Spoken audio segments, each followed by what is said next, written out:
오늘 새벽에도 우리 하나님께서 주신 말씀, 우리 모두가 은혜 받아서 이 세상 사는 동안 복된 생활을 영위하는 저와 여러분이 됩시다. 살롬으로 인사드리면서 오늘도 마태복음 강해 설교로 14장 26절 말씀부터 드리겠습니다. 제자들이 그 바다 위로 걸어오심을 보고 유령이라 하며 무서워하여 소리 지르거늘. 아멘. 여기 제자들이 예수님을 유령이라고 이렇게 무서워해서 소리 질렀다고 말씀하시는 것은 다음에 나오는 기록을 보시면 더더욱 이 제자들이 이 문제에 있어서 예수님을 전혀 기대하지 않았다는 사실을 알 수가 있는데, 그때 바다 위로 유유히 걸어오시는 예수님을 그들이 유령이라고 했던 것을 알 수가 있어요. 앞에서 예수님께서 보리떡 5개와 물고기 2마리로 5,000명을 먹이고도 부스러기를 12바구니나 거두었는데, 그러나 예수님의 역사를 간파했다면, 믿었다면 좀 예수님께서 오시지 않나 이렇게도 생각이 들 텐데, 생각밖에, 우리의 그 생각밖에 일어나는 또 이 기적의 역사지요. 그러니까 주께서 반드시 고난 중에도 같이 해주신다는 것을 믿고 인내하면서 최선을 다하십시오. 여기 예수님께서 풍랑으로 인해서 제자들이 괴로이 노젓는 것을 보시고 그들의 고통을 아시고, 이제 밤 4경에, 그것도 깜깜한 밤에 말이에요. 여러분, 그냥 낮보다도 밤 되면은 더 두렵죠? 우리나라 같이 이렇게 치안이 잘 되는 나라는 별로 없다고 그래요. 그래서 외국에 여러분 관광 가시면 밤거리 마음대로 못 다닌다고 그럽니다. 그리고 저 역시도 가봤더니 사실 조심해야 되겠더라고. 언제 어느 때 돌변 사고가 일어날지 종잡을 수가 없어요. 그래서 될 수 있으면 밤에 안 나가는 것이 좋습니다. 또 역시 우리나라에서도 역시 특별한 일이 없으면 밤거리 다니는 거, 특히 나약한 분들이나 또 돈 많은 사람들, 또 낙인이 찍힌 사람들, 양심이 삐뚤어진 사람들 조심하세요. 그 원한을 품고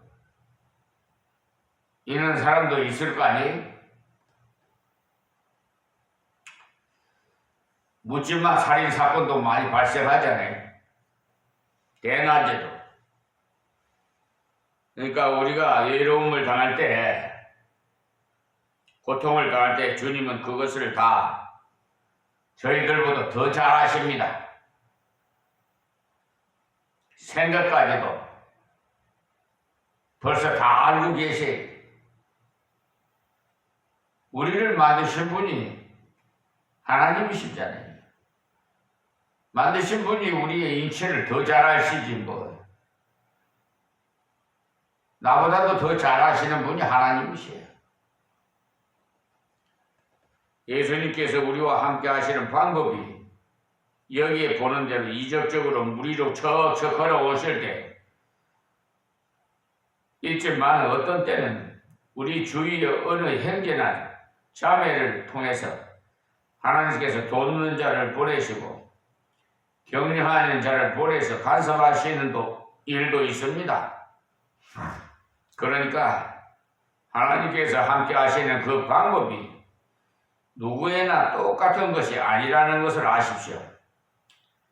여기 제자들도 보면은 예수님과 함께 하면서 이적도 체험하는 등 다양한 체험들을 많이 했으나 그때마다 새로웠어요. 우리도 이것을 알아야 돼요. 그런데 요사이 사람들을 보면 이적적인 면에 취향을 가진 사람들이 많아서 항상 이적적인 것만 추구하는데 하나님께서는 그렇게 이적적인 것을 빈번하게 역사하지 않습니다. 왜냐하면 이적적인 것을요 번번이 해버리면은 그것은 이적이 아니라 자연 법칙이 되어버리기 때문에 자주 이적적인 것을 허용하지 않는다는 사실을 아십시오. 여기 제자들이 전날에 예수님으로부터 많은 이적들을 경험했음에도 불구하고 지금 이 문제를 직면해 있을 때는 예수님께서 이적으로 제자들에게 무리로 걸어오실 것을 전혀 생각하지 않았기 때문에 예수님을 보자 유령이라고 했습니다. 저와 여러분도 역시 그렇게 생각하지 않겠습니까? 우리가 신앙생활을 해보면 꼭 그렇습니다. 전에 어떤 체험을 했으나 다음에 다시 또 그와 비슷한 체험을 해보면 또 새로운 거예요. 저도 그런 경험을 자주 합니다. 전에도 그런 방법으로 문제 해결을 받은 경험이 있고 다시 또 그런 문제에 부딪히면 그만 당황해하고 막막해져서 다시 엎드리기도 하고 해결을 받으면 그때 비로소 전에 주신 은혜가 기억이 나면서 새로운 감격에 젖게 됩니다. 그러니까 우리는 성경을 통해 거기 제시된 하나님의 은혜의 모델들에 관해서 관찰하고 복습하고 문제에 부딪힐 때마다 그것을 나의 문제에 응용을 함으로써 하나님의 귀한 은혜를 실제적으로 경험해야 합니다. 특별히 저에게 우리 교회에 부딪힐 문제는 사실 하나님께서 명하신 한 손에 성경을 한 손에 법전을 들고 사명을 감당하라는 명을 받았기 때문에 특히 저 빛과 소금의 역할을 해야 하는 그 기득권 세력이 사업부의 그 불의한 재판관들 때문에 좀 경비가 좀 들어가고 있습니다.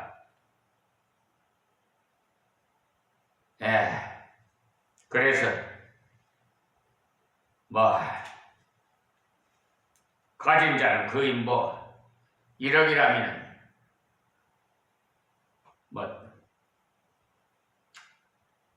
별로 크게 생각하지 않겠지만 가난한 자에게는 큰 액수라고 볼 수밖에 없죠. 우리 아버지는 부자니까 뭐 하나님께 구하면 주실 줄 믿고 하나님께서 주신 사명을 하나님 뜻에 맞춰서 감당하면 다 부족한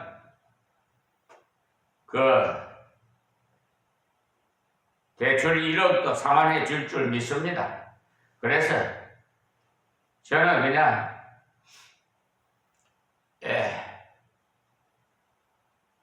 모든 걸 주님께 맡기니까 마음이 편안해. 주신 분도 여호와시요 거두어가신 분도 여호와시니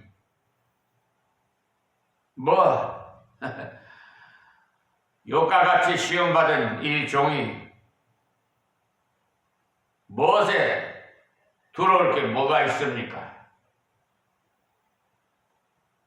전적으로 다 맡겨버리세요, 여러분도. 그러면 산을 옮길 수 있는 그런 믿음도 발생할 수가 있어요. 그러니까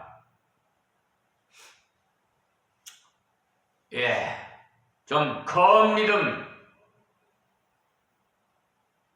구하시고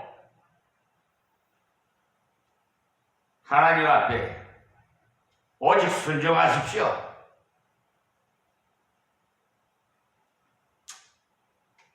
우리 막막해질 때가 있잖아요. 앞이 깜깜하고 사방을 둘러봐도 한치 앞도 모르잖아요. 우리 요즘 황사현상으로 그냥 앞이 막 깜깜하더라고. 어떻게 얼마나 그런 황사가 날아와가지고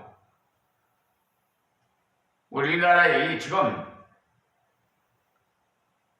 황사가 덮이는지 그냥 아주 그냥 수치가 굉장히 높아 깜깜해요. 그런데 오늘 새벽에는 좀 앞이 좀 보이네. 예수님께서 5,000명을 먹이신 그 일을 하시고 나서 다시 또 4,000명을 먹이신 후에 16장에 가보면 예수님께서 제자들에게 무슨 말씀을 하셨는가 하면 상가 바리새인과 사두개인들이 누룩을 주의하라고 교훈하셨어요. 그 말씀을 들을 때 제자들이 서로 마주보면서 말하기를 우리가 떡을 가져오지 아니하였도다라고 예수님 말씀에 대해서 전혀 엉뚱한 반응을 보였습니다. 예수님은 자기의 말씀을 깨닫지 못하는 그들의 무지한 지각을 보시고 깨우쳐 주기를 너희가 떡 5개로 5,000명을 모이고 주운 것이 몇 바구니니 떡 몇 곳 그러니까 떡 7개로 4,000명을 모이고 주운 것이 몇 강줄이던 것을 기억지 못하느냐고 말씀해 주니까 그제서야 예수님께서 하신 말씀 속에 나오는 누룩이 떡의 누룩이 아니고 바리새인과 사두개인들의 그 악한 사상을 가르치는 줄을 깨닫게 된 것입니다. 그것을 보면 주님께서 항상 새롭게 깨우쳐 주지 않고는 우리 스스로는 결코 깨달을 수가 없다는 사실을 알 수가 있어요. 여기에 밤사경에 예수께서 바다 위로 걸어서 제자들에게 오시니라고 하는 이 말씀을 두고 어떤 신신학자들이 궤변을 늘어놓기를 그것이 예수님께서 바닷가로 걸어가는데 그림자가 물 위로 비친 것이라고 엉뚱한 주장을 하는데 여기서는 전혀 그러한 해석을 할 수 있는 여지를 남겨놓지 있지 않아요. 분명히 예수님께서 바다 위로 걸어서 제자들에게 오시니라고 단언하고 있는데 그리고 물 위로 걸어오셨기 때문에 제자들이 유령이라고 했지 바닷가 언덕에서 걸어가셨다면 사람이 언덕으로 걸어가 다니는 것을 극히 상식이므로 언덕으로 걸어오는 사람을 보고라고 유령이라 부른 사람은 아무도 없을 거예요. 그러니까 우리가 성경을 순수하게만 본다면 그렇게 괴상한 소리를 하잖아요. 요즘 신신학자들이 아주 그냥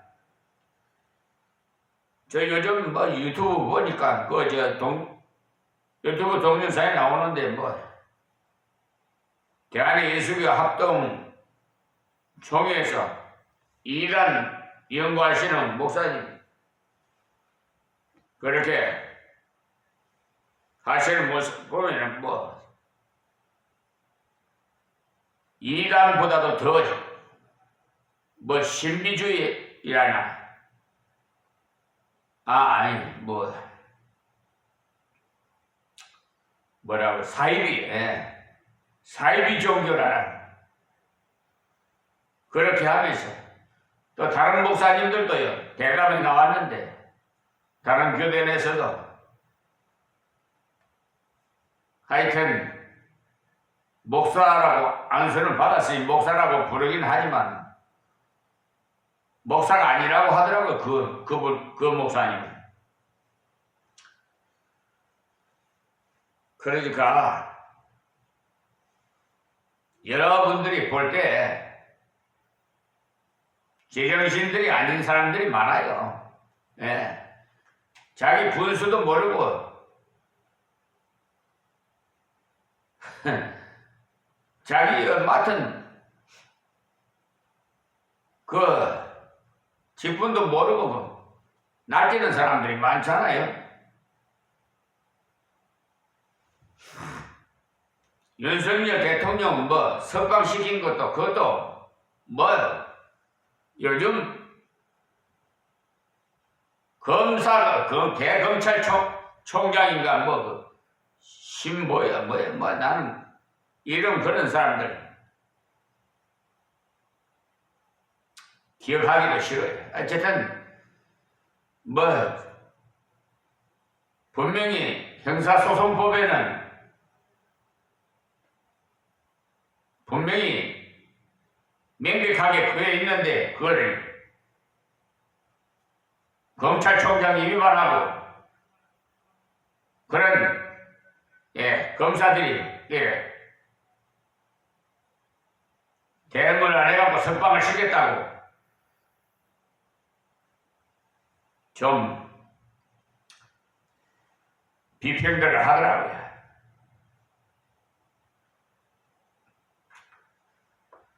저는 하도 벌써 10수년 동안 저 사법부의 법관들, 검사들, 판검사들, 또 경찰들, 사법경찰 그 수사하는 사람들 보면은 다 공수처고 하여튼 계속 많이 그 빛과 소금의 역할을 감당하기 위해서 우리와의 전쟁을 해라. 우리 주님과 함께 하니까 그 실상을 너무 잘 알아요. 그분들 그 말하는 거예요. 저는 벌써 알고 있어요. 그거 있으면 뭐예요? 헌법 제3조에 뭐라고 하는지 그거 있으면 뭐예요? 무시하는데 무시해버리고 그냥 그 형식적이에요. 그거 지금 우리나라 법치국가라고 볼 수도 없어요. 사실 법치국가라면은 법과 원칙에 의해서 제대로 해야 되는데 보면은 자기 입맛대로 그냥 흙을 흙으로 원칙이 어디 있어요? 상식이 어디 있어요? 논리가 어디 있어요? 그냥 자기들 돈이 우상이 돼요. 권력으로 그냥 아이고 세상을 보면 너무 어두워서요. 부패하고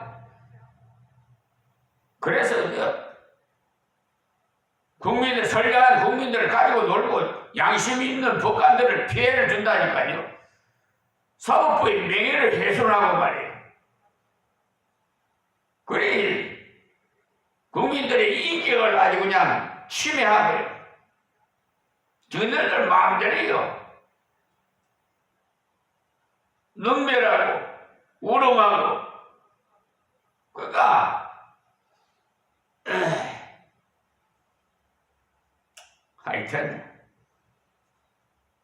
저는 뭐 십수년 동안 다 지금도 현재 하고 있으니까 아이 세상에 민사소송법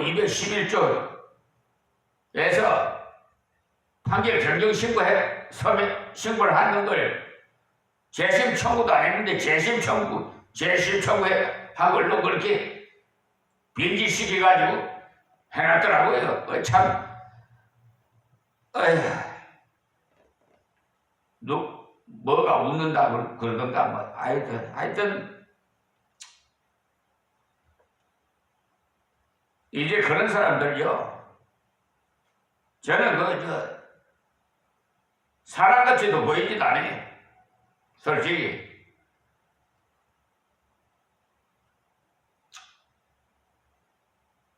김성요 걔는요 주인을 알아봐요. 개보도 못한 사람들이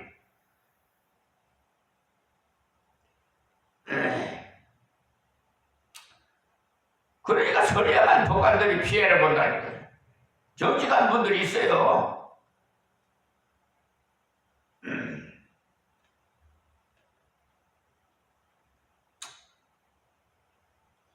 자 27절 보겠습니다. 예수께서 즉시 일러 가라사대 안심하라 내니 두려워 말라. 여기 예수님을 보고 유령이라고 무서워하는 제자들에게 예수님께서 즉시 일러 주시기를 두려워 말라고 분명하게 말씀해 주심으로 준비가 안 된 부족한 제자들을 안심시켜 주셨어요. 그러나 어려운 상황에서도 예수님을 참으로 발견했던 사람은 문제가 아직 해결되기 전에 벌써 믿음으로 성령의 안식을 체험하게 됩니다. 그래서 예수님께서 안심하라 걱정하지 말라고 말씀하신 이것은 곧 예수님께서 바람과 바다를 잔잔케 하실 것을 전제하고 말씀하신 것입니다. 자 28절이에요. 베드로가 대답하여 가로되 주여 만일 주시 얻은 나를 명하사 무리로 오라 하소서 한데 여기 베드로를 보면 아주 두뇌 회전이 빠른 민첩한 행동파의 사람이 틀림이 없는 게 예수님께서 무리로 걸어오시는 모습을 본 순간에 그는 예수님께서 무리로 걸어가시는 것을 보니까 예수님께서 오라고 하는 사람은 역시 예수님처럼 무리로 갈 수 있겠다고 생각할 수 있을 정도로 머리가 트인 사람이 그래서 베드로는 예수님을 향해 큰 소리로 말하기를 주여 만일 주시거든 나를 명하사 무리로 오라 하소서. 이렇게 예수님을 향한 베드로의 단순 담백한 믿음을 주님은 결코 멸시치 않으시고 오라고 불러주셨던 것입니다. 그래서 29절에 오라 하신 베드로가 배에서 내려 무리로 걸어서 예수께로 가되 할렐루야. 여기 예수님께서 자기도 무리로 걸어가게 해달라고 베드로를 보고 내가 그리고 가려고 하니까 잔소리 하지 말고 거기에 있거라 하고 하지 않으시고 주님과 함께 바다 위를 걸을 수 있도록 오라고 하셨어요. 그러니까 이때 베드로는 주의 뜻에 따라서 자신이 주를 믿는 믿음으로 예수님과 똑같은 일을 행할 수 있을 것이라는 확신을 가지고 있었던 것입니다. 그래서 베드로는 예수님께서 걸어가신 그 길을 나도 같이 걸어가겠습니다 라고 할 때 예수님께서 오라고 불렀어요. 지금도 우리가 주님께서 가신 자취를 나도 따라가겠다는 말씀 드릴 때 주님께서 오라고 불러주심으로써 우리가 주님을 바라보고 걸어간다면 갈 수가 있다는 사실을 아십시오. 이건 빈말이 아니에요. 하나님 말씀은 여러분 1.1획도 안 이루어질 말씀이 없어요. 네? 히브리서 4장 12절에서 13절의 말씀에 보면 하나님의 말씀은 살았고 운동력이 있어 좌우에 날선 어떤 것보다도 에리야의 혼과 영과 미 관절과 골수를 찔러 쪼개기까지 하며 또 마음의 생각과 뜻을 감찰 하나님 지으신 것이 하나라도 그 앞에 나타나지 않음이 없고 오직 만물이 우리를 상관하시는 자의 눈앞에 벌거벗은 것 같이 드러나느니라 했어요. 하나님 앞에 벌거벗은 것이 다 드러나요. 우리 감추어 봤자 소용없어. 소외까지 다 생각까지도 다 감찰하시는데 무엇? 어리석은 백성 속이에요. 성경은 그렇게 말하지만 하면서 말이에요. 어디 내 생각을 어디 알겠어 하고 성경에다가 손을 얹어놓고 취지를 뭐 하니까 뭐 수사에도 취지 성경에다가 손을 얹어놓고 뭐 고백을 한다고 하면서 거짓말을 안 한다고 그러니까 나중에 수사 때 보니까 거짓말이 다 드러납니다. 그 하나님의 영광 가리잖아요.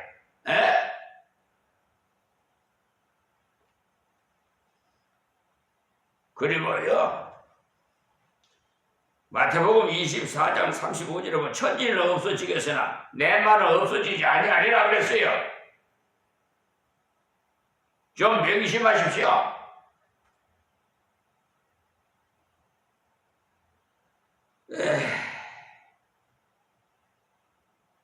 진실로 너에게 이르노니 천지가 없어지기 전에는 율법의 1.1획이라도 반드시 없어지지 아니하고 다 이루리라. 마태복음 5장 19절 말씀해 보세요.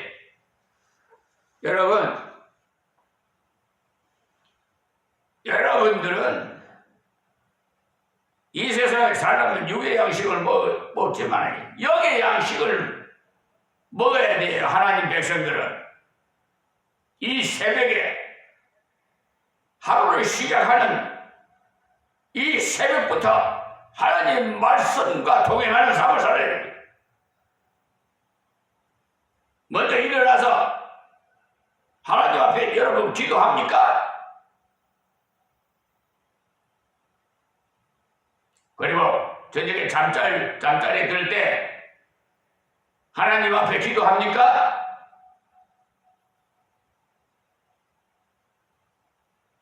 하지 않았으면 오늘부터 실천하세요. 우리는 감사밖에 드릴 게 없어요. 오직 순종해서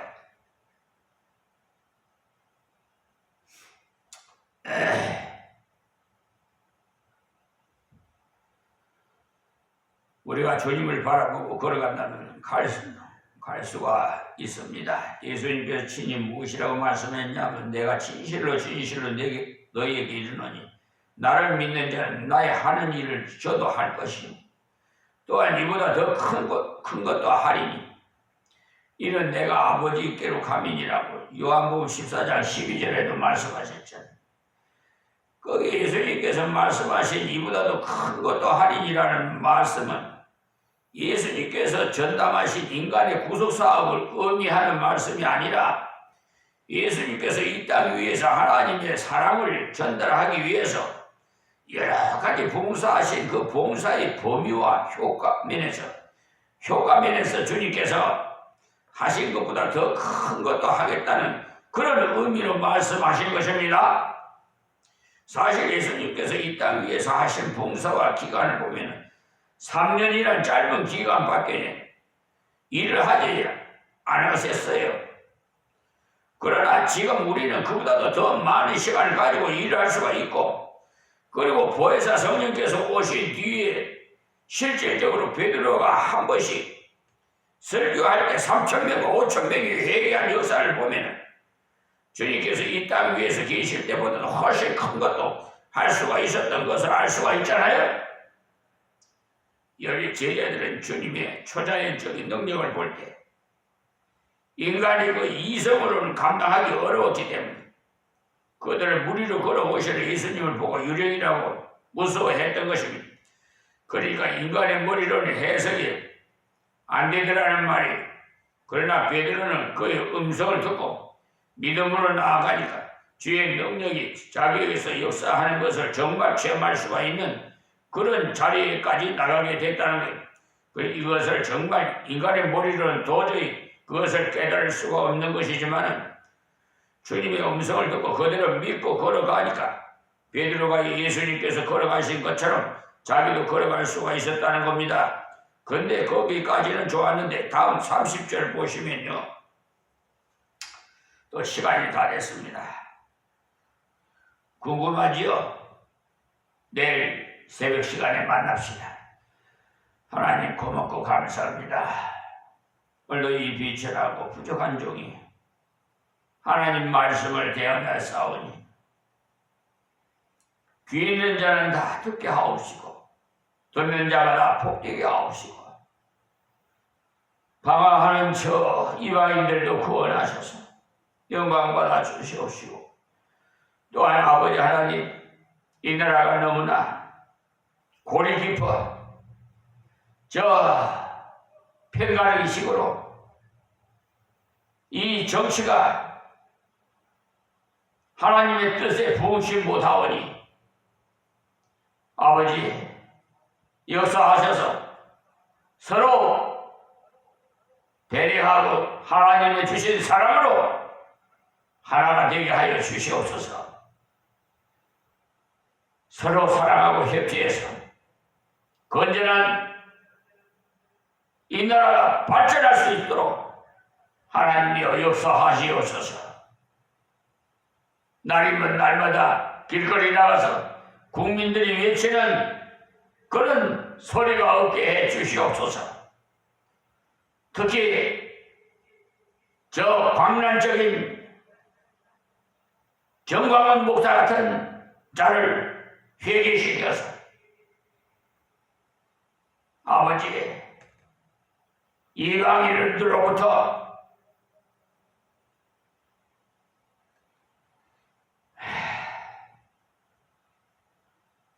조롱받는 일이 없게 해주시옵시고 하나님 영광 가리는 일이 없게 해주시옵소서.